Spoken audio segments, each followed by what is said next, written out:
and we know your website, your services, you get into hormone replacement therapy, like anything and everything else in science. This is very combative. Some people are for HRT, some people are against it. What is your stance, and how do your services fit into that? No, you know what? I am for HRT because I had bone loss after the hysterectomy and not having efficient hormones in my body. I had significant damage to my body because of it. So I am for HRT.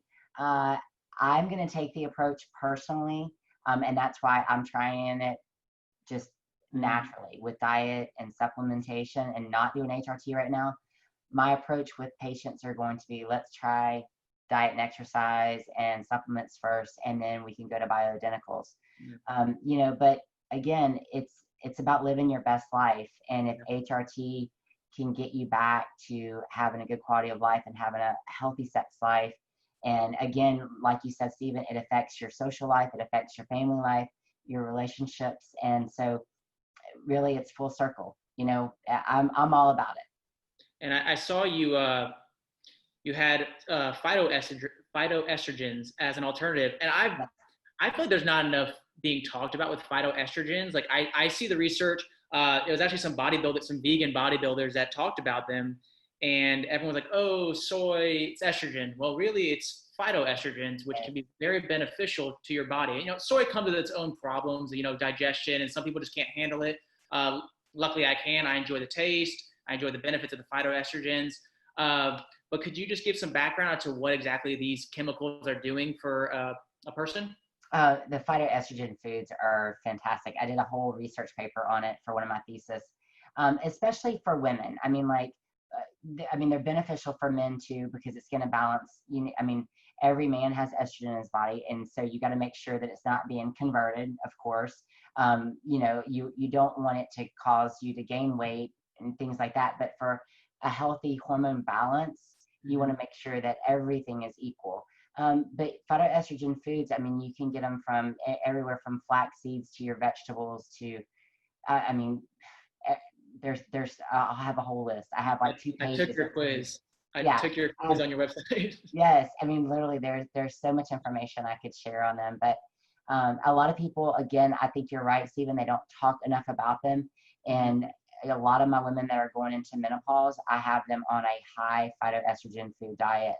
So I think it's super important. And that being said, how do you guys approach it with like have you come in contact with any guys that are maybe getting too high a phytoestrogen diet and it's converting and they're having issues with it?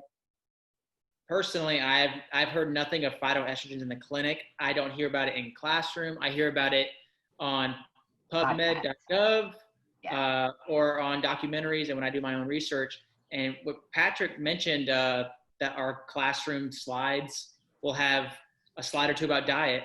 Sometimes the slide will just say diet. It will say nothing else. It'll say nothing else about it.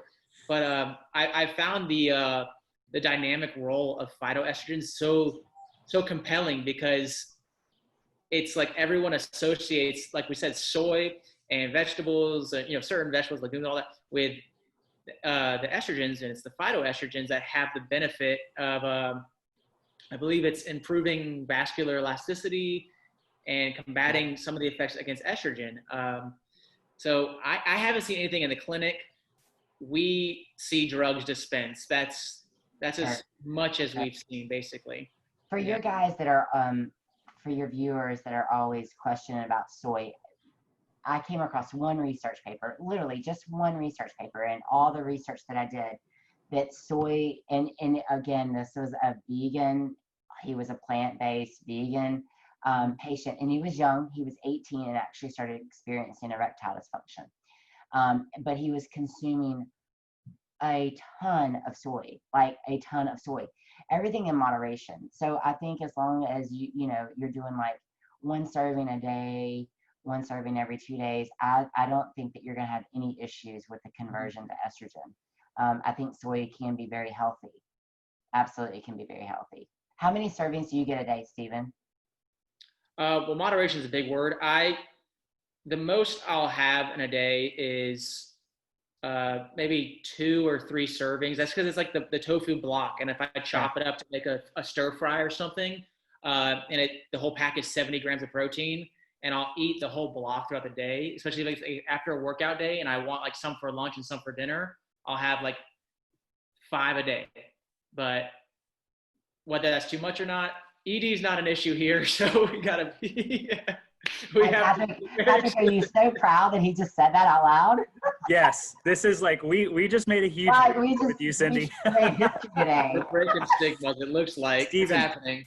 I wish I could hug you right now. That's awesome. We'll talk about it.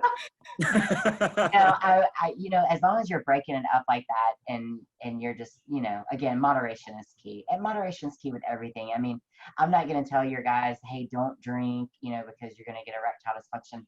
Moderation is key. Moderation. It is key. And just remember anything that you, that you put in your body, and if it has the potential to damage blood vessels, that's what you have to watch out for, because that's what we want to protect, is the blood vessels and clogged arteries. Yep, absolutely. And for viewers that may be unaware of it, erectile dysfunction, the male penis, that is, arteries are the bread and butter. Will make that happen. So if your arteries are in bad shape, makes sense why your erections are in bad shape. So this is something to be mindful of. And Cindy, you said it best, moderation. There's 2 key takeaways here. It's moderation and communication. Okay, these are, and when men and women, supporters of men during this time, everyone has the power to take these actions. Discipline and communication with loved ones and providers. Absolutely. Yes. Yeah. So we know you mentioned you're graduating tomorrow, starting your residency in functional medicine, autoimmune disease, hormone balance. These are really impressive things. What does your mission look like after completing your doctorate? You get your PhD. What's next for you? Continue the mission? I won't close doors. If I always like to say, you never know what tomorrow brings. So I'm not going to close doors. But my vision, I want to hit the masses. Hence why I'm publishing my next book. So I really want to be a doctor of research, and I just think that there's so much to be uncovered, and I want to change people's lives, and I want to do it one person at a time. But if I can hit the masses by publishing my research, that's where I see myself. And if I practitioner along the way, and I do some online consultations, which I'm sure that I will. Mm-hmm. That was my envision when I first started, but as I've progressed and my vision's developed a little bit more, and I really like this topic, and I like it for the fact too that I'm a woman and I'm talking about it, which is usually unheard of. And especially like my resident doctor was like, oh, okay, because usually women don't talk about it. But it is something that is true and dear to my heart, and I do want to make a difference. So I feel like I have a lot of information, and I feel like I have a lot to say, and I plan to be a doctor of research. That's awesome. That is. It's just really exciting stuff to, Stephen and I have kind of been at this for a little while now, and we're really kind of just deploying our grand scheme as of late. Yeah, it's so nice to just hear that there are other people out there like yourself, Cindy, that just really kind of envelop themselves in this and make health such an important priority. And you're just really kind of like just a beacon of hope. Maybe Stephen and I just kind of started off saying, if we can help one person, if our podcast or show can change one person's life or perspective, then it was all worth it, all the research and effort and everything that we do. And I'm sure you feel the same way. Absolutely. Yeah, I do. And that's why I was like, okay, if I can write books and share my research, then that's, I can hit a lot of people that way. And I plan to do a lot of Zooms and talk to people too, like you guys. And that's kind of how I want my podcast to go in the next direction. So I'll have to have you guys on mine. Oh, we're looking forward to it. Yeah, that'll be sweet. Yeah. For sure. For sure. Yeah. No, we definitely hope to stay in touch because you're clearly sharing the same values that we are. And that, like Patrick said, that's great to see in times like these. And yeah, we commend you for continuing to serve as a beacon for our people struggling to overcome challenges of self-empowerment, education, fitness, and advocacy for, like we said, a really underrepresented issues. And yeah, we just really like having you on. This was a wonderful interview. I hope really we stay fantastic. in touch. I hope we stay in touch, and I'll keep you guys posted on my research, and I will send you guys copies of my book when it comes out. Oh, fantastic! Awesome, thank you.